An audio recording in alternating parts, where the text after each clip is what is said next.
નમસ્કાર વિદ્યાર્થીઓ, chapter number 2 સ્થિત વિદ્યુત સ્થિતિમાન અને કેપેસિટન્સ એટલે અહીંયા આપણે વિદ્યુત ભારને કારણે સંકળાયેલા સ્થિતિમાનની આપણે ચર્ચા કરવાની છે અને પછી વિદ્યુત ભારનો સંગ્રહ કઈ રીતે કરવું, બે પાર્ટમાં આપણે આ ચેપ્ટર જોવાનું છે. તો શરૂઆત કરીએ પ્રસ્તાવનાથી. પ્રસ્તાવનામાં જ એક બહુ મહત્ત્વનો મુદ્દો કવર થાય છે, આપણે સાબિતી સાથે એ બાબત જોશું. તો અહીંયા આપણે શરૂઆત કરવાની છે કે ભાઈ વિદ્યુત ભારને એક જગ્યાએથી બીજી જગ્યાએ લઈ જઈએ તો એ કેટલું બળ અને બળને સંદર્ભે કેટલી ઉર્જાનો ઉપયોગ કરે છે. તો વાત કરીએ તો એના દ્વારા એક વિદ્યુત ભારને આપણે એક જગ્યાએથી બીજી જગ્યાએ લઈ જતી વખતે ઉર્જાનું મૂલ્ય આપણે શોધવું છે. તો અહીંયા આપણે કોઈ વિદ્યુત ભાર કેપિટલ ક્યુ લીધો અને આ વિદ્યુત ભાર છે એ વિદ્યુત ક્ષેત્ર ઉત્પન્ન કરવાનું કામ કરે છે અને વિદ્યુત ક્ષેત્ર ઉત્પન્ન કરવાનું કામ કરે છે એટલે એને આપણે કહેશું સ્ત્રોત વિદ્યુત ભાર. ધન વિદ્યુત ભાર જ લીધો હોય એટલે વિદ્યુત ક્ષેત્ર એનામાંથી બહાર નીકળતી દિશામાં હશે એટલે આ જે છે એને હું ધારો કે વિદ્યુત ક્ષેત્રની દિશા દર્શાવું.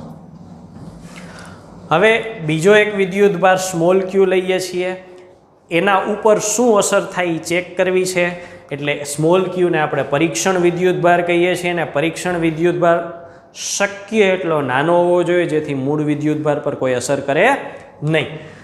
અહીંયા બંને ધન વિદ્યુત ભારો એટલે બે વચ્ચે લાગતું જે બળ છે એ કેવું થાય, અપાકર્ષી બળ. એટલે અહીંયા આના દ્વારા લાગતા બળની દિશા એફ ઈ વિદ્યુત બળની દિશા પણ આ જ તરફ થશે કારણ કે બંને વચ્ચે અપાકર્ષણ લાગે છે. તો આ બે વિદ્યુત ભારો વચ્ચે અપાકર્ષણ લાગતા એમની દિશા છે એ બહાર તરફ અથવા તો આ તરફની દિશામાં છે. હવે આપણે વિદ્યુત ભારને કાર્ય કરાવવું છે તો કાર્ય કરવા માટે આપણે બે બિંદુ પસંદ કર્યા, આર અને પી. આર છે આપણા માટે પ્રારંભ થશે અને પી અંતિમ થશે. દર્શાવીએ. હાલમાં ક્યુ જ્યાં છે એ પ્રારંભિક બિંદુ છે એટલે એને આપણે આર નામ આપ્યું અને ત્યાંથી આપણે બિંદુ પી સુધી લાવવું છે. પી બિંદુ આપણે અહીંયા રાખીએ છીએ. અર્થાત ગતિમાર્ગ ક્યાંથી ક્યાં થાય, આરથી પી સુધી. તો આરથી પી સુધી ગતિમાર્ગ થશે એટલે પહેલો જ મુદ્દો આપણા ધ્યાનમાં આવશે કે ભાઈ બળ તો એને આ તરફ ધકેલે છે અને આપણે એને લઈ આવવું છે આ તરફ. અર્થાત બળ લાગે છે એની વિરુદ્ધ દિશામાં આપણે એને સ્થાનાંતર કરાવવું છે. તો બળની વિરુદ્ધ દિશામાં સ્થાનાંતર થઈ શકે નહીં, કાં તો આપણે એવું કંઈક કરવું પડે કે આપણા દ્વારા બળ લગાડીને એને લાવવો પડે. વિદ્યુત બળ એને લાવી શકે નહીં કારણ કે એ તો એને દૂર ધકેલે છે. તો અહીંયા આપણે શું કરીએ તો કે એ જે બળ લાગે છે ને એને સમતોલવા માટે આપણે વિરુદ્ધ દિશામાં બળ, કારણ કે આપણે લાવવું છે આ તરફ, તો બળે આ દિશામાં એવી રીતે લગાડવાનું કે આ બળની અસર ન થાય. એટલે બળની અસર ન થાય એટલે શું કરવું પડે તો કે ઓછામાં ઓછું જેટલું બળ આ તરફ લાગે છે ને એટલું બળ આપણે આ તરફ લગાડવાનું. આપણે એને લગાડીએ છીએ, બહારથી લગાડીએ છીએ, બાહ્ય બળ છે એટલે આપણે એને નામ આપ્યું એફ EXT, એક્સટર્નલ બળ. બાહ્ય બળ આપણે ધક્કો માર્યો, વિદ્યુત બળ આ દિશામાં હતું, આપણે એને આ તરફ ધક્કો મારીએ છીએ એટલે એને નામ આપ્યું FEXT. તો આ બળ દ્વારા આપણે એને એવી રીતે લઈ આવવું છે કે વિદ્યુત ભાર પ્રવેગિત ન થાય, કારણ કે પ્રવેગિત થાય ને તો એ મૂળભૂત જે વિદ્યુત ભાર છે, સ્ત્રોત વિદ્યુત ભાર છે એને તકલીફ કરે. એટલે ધીમે ધીમે એટલું નાનું બળ લગાડવું છે કે ધીમે ધીમે આવે, અચળ વેગથી આવે. હવે એ મુજબ ક્યુ પર લાગતું ચોખ્ખું બળ કેટલું થાય તો કે FE આ તરફ લાગ્યું. હવે આપણે જે બાહ્ય બળ લગાડ્યું ક્યાં લગાડીએ તો કે એની વિરુદ્ધ દિશામાં, એટલે F એક્સટર્નલ આ તરફ લગાડ્યું આપણે. અને બે પરસ્પર વિરુદ્ધ દિશામાં લગાડ્યા અને સરખા મૂલ્યના લગાડ્યા એટલે થયું શું તો કે જ્યારે આપણે બંનેનો સરવાળો કરીએ FEXT, બે સમાન મૂલ્યના ને વિરુદ્ધ દિશાના છે તો આ FE પ્લસ આના સંદર્ભમાં લખું તો હું અહીંયા FE મૂલ્યની દ્રષ્ટિએ FE પણ દિશા સાથે લખું તો મારે અહીંયા માઇનસ નિશાની મૂકવી પડે કારણ કે વિરુદ્ધ દિશા છે. તો આના બદલે હું મૂકું -FE કુલ બળ કેટલું થઈ ગયું? 0. કુલ બળ 0 એટલે MA ઇઝ ઇક્વલ ટુ 0 એટલે પ્રવેગ એ 0. તો પ્રશ્ન થાય સાહેબ આપણે ચોખ્ખું બળ 0 જ લગાડીએ છીએ તો એ R થી P સુધી આવે? ન જ આવે. પણ એક સિમ્પલ એક્ઝામ્પલ આપ. ફોર એક્ઝામ્પલ આ 100 ન્યૂટન લાગે છે વિદ્યુત બળ. હવે તમે આ બાજુ 100.001 ન્યૂટન લગાડો તો ચોખ્ખું બળ કેટલું લાગશે? 0.001 ન્યૂટન. એ એપ્રોક્સિમેટલી કેટલું થઈ જાય? 0. ખૂબ નાનકડું બળ લાગે એટલે જરી કમથો પ્રવેગ આવશે, એ પ્રવેગ એ 0 બરાબર કહેવાય. ટૂંકમાં આપણે વધારાનું બળ એવું જ લગાડવાનું છે કે એ માંડ ગતિ કરીને ત્યાં આવી શકે. એટલે લગભગ એપ્રોક્સિમેટલી ચોખ્ખું બળ કેટલું થઈ જાય? 0. તો બાહ્ય બળ વડે કેટલું કાર્ય કરવું પડે? તો કે બેઝિક આપણું કાર્યનું સૂત્ર આવું છે, W ઇઝ ઇક્વલ ટુ સંકલનમાં F.dr. અને આપણે બળ કયું લગાડીએ છીએ કાર્ય કરવા માટે? આ લગાડીએ છીએ. એટલે હું અહીંયા લખી નાખું બળ તરીકે FEXT. પણ એક્સટર્નલ બળ કોના જેટલું લેવાનું છે? તો કે વિદ્યુત બળ જેટલું જ લેવાનું છે. તો F એક્સટર્નલની બદલે હું આ પણ મૂકી શકું, તો માઇનસ FE.dr પણ લખી શકાય. ક્યાંથી ક્યાં? તો કે R થી ચાલુ કરવાનું છે અને P બિંદુ સુધી પદાર્થને લઈ આવવાનો છે. હવે અહીંયા થયેલા કાર્યનો ઉપયોગ કોઈ પણ પદાર્થ ઉપર કાર્ય કરીએ એટલે બે પ્રકારની અસરો હોઈ શકે. શું કામ? તો કે આપણે કાર્યનું સૂત્ર શું લખીએ છીએ? તો કે W is equal two K plus U. એટલે કાં તો એ ગતિ ઉર્જા સ્વરૂપે કાં તો સ્થિતિ ઉર્જા. તો ગતિ ઉર્જામાં તો આપણે એવું કીધું કે ભાઈ એને આપણે R થી P સુધી લાવવો છે. એક સ્થાનેથી બીજા સ્થાને લાવો તો સ્થાન બદલાવવામાં જે ઉર્જા હોય કઈ હોય? તો કે સ્થાન બદલાવવા માટે આપણે જે ઉર્જા લઈએ છીએ એ સ્થિતિ ઉર્જા લઈએ છીએ. એના માટે ગતિ ઉર્જાનો કોઈ જરૂરિયાત હોતી નથી. એટલે થયેલા કાર્યનો ઉપયોગ એ વિદ્યુત ભારની સ્થિતિ ઉર્જા તરીકે સંગ્રહ થવાની છે. બરાબર છે? અહીંયા આપણે ગતિ નથી કરાવી, સ્થાન બદલાવવું છે. એટલે સ્થિતિ ઉર્જા તરીકે ઉપયોગ થવાનો છે. અને કાર્યની સંજ્ઞા અહીંયા આપણને કેવી મળી? ઋણ. શું કામ? તો કે બળની વિરુદ્ધ કાર્ય થાય છે. વિદ્યુત બળ જમણી બાજુ લાગે છે અને સ્થાનાંતર ડાબી બાજુ થાય છે, એટલે બળની વિરુદ્ધ કાર્ય થયું. હવે છોકરાઓ તમારી ને મારી બેયની સરળતા માટે, જાણકારી માટે હું આ જે સૂત્ર છે એનું ડિટેઇલ્ડ સોલ્યુશન લખું છું ને સમીકરણ શું આવે આપણે સાબિત કરીએ. તો એ સાબિતી તરફ આપણે આગળ વધીએ તો આ કાર્યની કિંમત કેટલી મળે એની વાત કરીએ. તો કાર્યની કિંમત માટે હું અહીંયા ગણતરી સાદી લખું કે ભાઈ સૂત્ર આપણે શું લીધું? તો કે સૂત્ર આપણે લીધું W is equal two minus FE.dr. ક્યાંથી ક્યાં? તો કે R થી ચાલુ કરવાનું, P એ પૂર્ણ કરવાનું. ચાલો હવે આના માટે બળનું સૂત્ર લખું. માઇનસ બળનું સૂત્ર શું થાય? કે capital Q small q R² dr. ચાલો માઇનસ કે કેપિટલ Q સ્મોલ q સંકલનમાં શું બાકી રહ્યું? R². અંશમાં આવે એટલે R⁻² dr is equal two minus કે કેપિટલ Q સ્મોલ q. ચાલો આનું સંકલન R⁻² પ્લસ 1 છેદમાં -2 પ્લસ 1. ક્યાંથી ક્યાં? R થી P. માઇનસ કે કેપિટલ Q સ્મોલ q. ચાલો આનું સાદુરૂપ -2 પ્લસ 1 એટલે માઇનસ અને 1 ઘાત છેદમાં ક્યાંથી ક્યાં? R થી P. હવે આ સૂત્રને હું અહીંયા દર્શાવું છું. જો આ સૂત્રને આ વચ્ચેના સ્ટેપ કાઢી નાખું ને હવે તો હું સીધું અહીંયા લખું છું કે ભાઈ આનું સાદુરૂપ શું આવત? તો કે આવું આવત માઇનસ કે capital Q small q upon R આવત ને? યસ. અને ઉપરની ને નીચેની હું લિમિટ મૂકું તો ઉપરની ને લિમિટ નીચેની લિમિટ મૂકું તો આ સૂત્ર થાય માઇનસ કે capital Q small q upon R, પણ આરની બદલે આપણે કિંમતો મૂકવી છે એટલે એને આપણે અહીંયા કાઉન્સમાં જુદા પાડી દઈએ. માઇનસ કે કેપિટલ ક્યુ સ્મોલ ક્યુ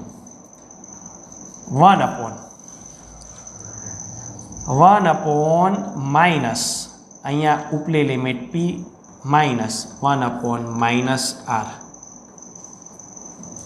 ચાલો હવે આને હું કાઢી નાખું. માઇનસ માઇનસ પ્લસ, આ માઇનસને અંદર જવા દઉં તો આ માઇનસ આને પ્લસ કરી નાખશે અને આને પ્લસ કરી નાખશે. એટલે હવે આનું સાદુરૂપ સીધું લખું એટલે શું થયું કે ક્યુ સ્મોલ ક્યુ 1/p માઇનસ 1/r. હવે છોકરાઓ અહીંયા આ સાદુરૂપની સાબિતી લખી એટલે બે બાબત હું લખું છું પહેલાં.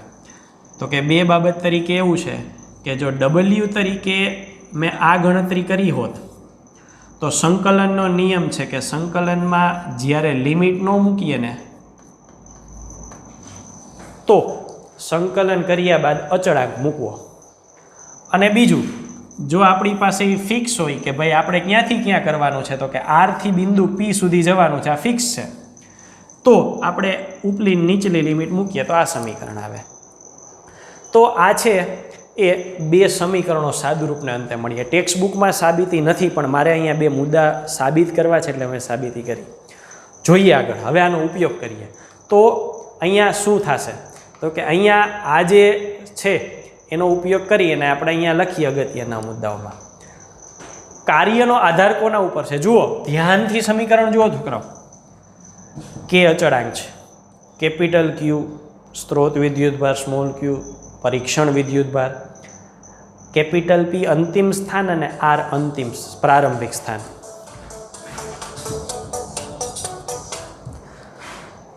તો અહીંયા કોણ કોણ આવ્યું તો કે કાર્યનો આધાર કોના ઉપર છે તો કે પેલું પ્રારંભિક સ્થાન પર, બીજું અંતિમ સ્થાન. પછીનો મુદ્દો કોના પર નથી. હવે તમારે અહીંથી અહીંયા સુધી આવવું છે, બરાબર છે? ત્યાંથી અહીંયા સુધી આવવું છે તો આરથી પી સુધી આવવા માટે અઢળક રસ્તા છે. સીધા આવો, ફરીને આવો, અહીંથી આવો, અર્થાત ગતિમાર્ગ છે એના પર નથી. એ ક્યાંથી પહોંચે છે એને અહીં કાંઈ લેવા દેવા નથી. માત્ર સમીકરણમાં અંતિમ સ્થાન અને પ્રારંભિક સ્થાન બે જ આવ્યા. સ્થાન ઉપર છે પણ ગતિમાર્ગ પર નથી. અને જે બળ અથવા જે ક્ષેત્રમાં કાર્યનો આધાર સ્થાન ઉપર હોય, ગતિમાર્ગ પર ન હોય, એવા બળ અને ક્ષેત્રને સંરક્ષી ક્ષેત્ર કહેવાય અથવા સંરક્ષી બળ કહેવાય. 11મા ધોરણમાં ચેપ્ટર નંબર 8 ગુરુત્વાકર્ષણમાં આ મુદ્દો આવ્યો હતો એટલે આ બીજી વખત છે. ત્યાં ગુરુત્વાકર્ષી ક્ષેત્ર હતો, અહીંયા વિદ્યુત ક્ષેત્ર છે. પહેલો મુદ્દો, વિદ્યુત ક્ષેત્રમાં અથવા વિદ્યુત બળની અસર હેઠળ થયેલા કાર્યનો આધાર માત્ર એના પ્રારંભિક અને અંતિમ સ્થાન પર છે.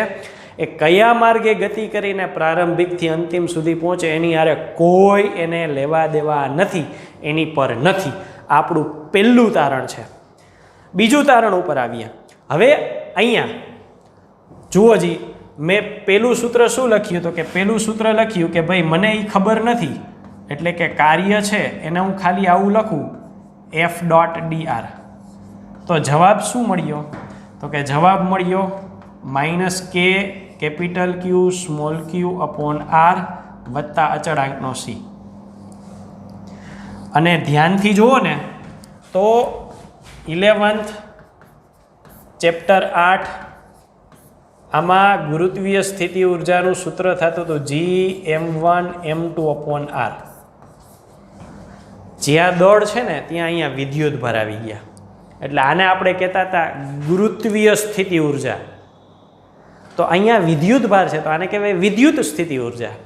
એટલે આનો અર્થ થાય વિદ્યુત સ્થિતિ ઉર્જા વત્તા અચળાંક સી. તો બિંદુ આર પાસે અને પી પાસે ઉર્જા કેટલી થાય તો કે યુપી વત્તા અચળાંક સી. અંતિમ છે, અંતિમ માઇનસ પ્રારંભિક, માઇનસ પ્રારંભિક પાસે યુ આર પ્લસ સી. હવે જે અચળાંક છે એ તો બેયનો કોમન છે, કોમન કેન્સલ, તો આ તફાવત બાકી શું વધ્યો? યુપી માઇનસ યુઆર થયું ને, યુપી માઇનસ યુઆર. હવે જુઓ આ સૂત્રનો અર્થઘટન કરીએ. ડબલ્યુ આર થી પી, ચાલો આના છેદમાં પી મૂકીએ એટલે આ કોની સ્થિતિ ઉર્જા થઈ? પીની. અને આના છેદમાં આર એટલે વ્યક્તિગત તમે એને આપી દો એટલે આ કોની થશે? Minus you are. અચળાંકને આપણે ધ્યાનમાં લીધા ને તોય કેન્સલ થઈને નીકળી ગયા, છેલ્લે યુપી માઇનસ યુ આર સ્થિતિ ઉર્જાનો તફાવત કાર્ય જેટલો આવ્યો. આ શું કહેવા માગે છે? તો કે સ્થિતિ ઉર્જાનું નિરપેક્ષ મૂલ્ય, આને નિરપેક્ષ મૂલ્ય કહેવાય, એની કોઈ અગત્યતા છે જ નહીં, કોઈ ઉપયોગ નથી. તમે નિરપેક્ષ મૂલ્ય લેશો ને તો એ સાદુરૂપ થઈને યુપી માઇનસ યુઆર થઈ જશે. એટલે કે એનો તફાવત એટલે કે સાપેક્ષ મૂલ્યની અગત્યતા જ છે. આપણે એક જગ્યાએથી બીજી જગ્યાએ જઈને ત્યારે એ બેયનો તફાવત જ અગત્યનો છે. આ જગ્યાએ એને શું હતું ને આ જગ્યાએ શું હતું એ નહીં, બેય વચ્ચે તફાવત શું છે? આપણે કોઈ પ્રોડક્ટ લેવા જઈએ ને તો એક પ્રોડક્ટ અને બીજી પ્રોડક્ટની સરખામણી આપણે શું કરી કે આનું અને આનું વચ્ચેનો તફાવત શું છે? ધારો કે મોબાઈલ છે તો આ મોબાઈલ 9000નો છે અને આ 10,000નો, તો તફાવત કેટલો? તો કે 1000 રૂપિયાનો તફાવત છે. ખાલી મોબાઈલ એક 9000 રૂપિયાનો છે, ખાલી 10,000નો છે એ અગત્યનો નથી. બે વચ્ચેની કિંમતનો તફાવત આપણે જોઈએ છે, એના જેવી વાત છે. એનો તફાવત અગત્યનો છે.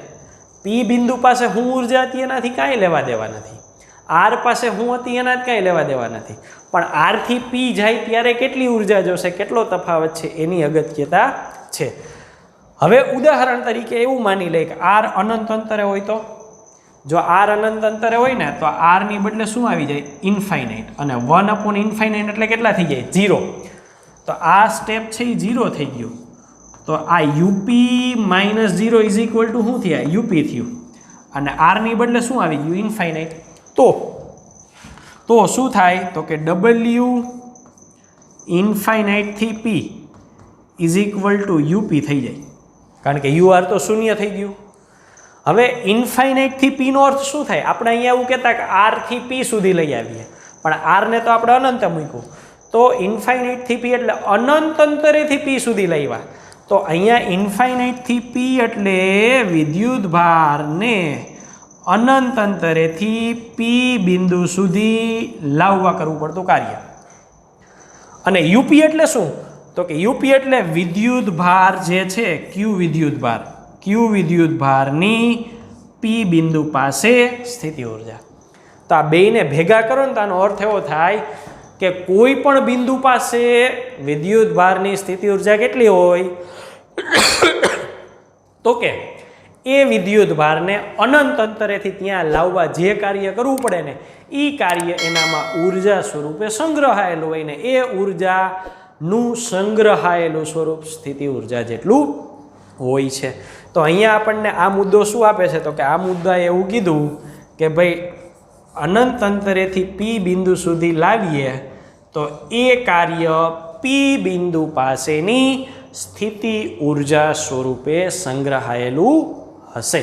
તો આ બે અગત્યના મુદ્દા. પહેલો મુદ્દો, કાર્યનો આધાર માત્ર પ્રારંભિક અને અંતિમ સ્થાન પર છે, ગતિમાર્ગ પર નથી. બીજું, અનંત અંતરેથી હું બિંદુ પી સુધી કોઈ વિદ્યુત ભારને લઈ જાઉં છું તો એક જે કાર્ય કર્યું ને એ બિંદુ પાસે એની સ્થિતિ ઉર્જા સ્વરૂપે સંગ્રહાશે. તો આ થયા વિદ્યુત ભાર પર જ્યારે આપણે બળ લગાડીને કાર્ય કરાવીએ છીએ ત્યારે એના સાથે સંકળાયેલા અગત્યના મુદ્દાઓ. Thank you.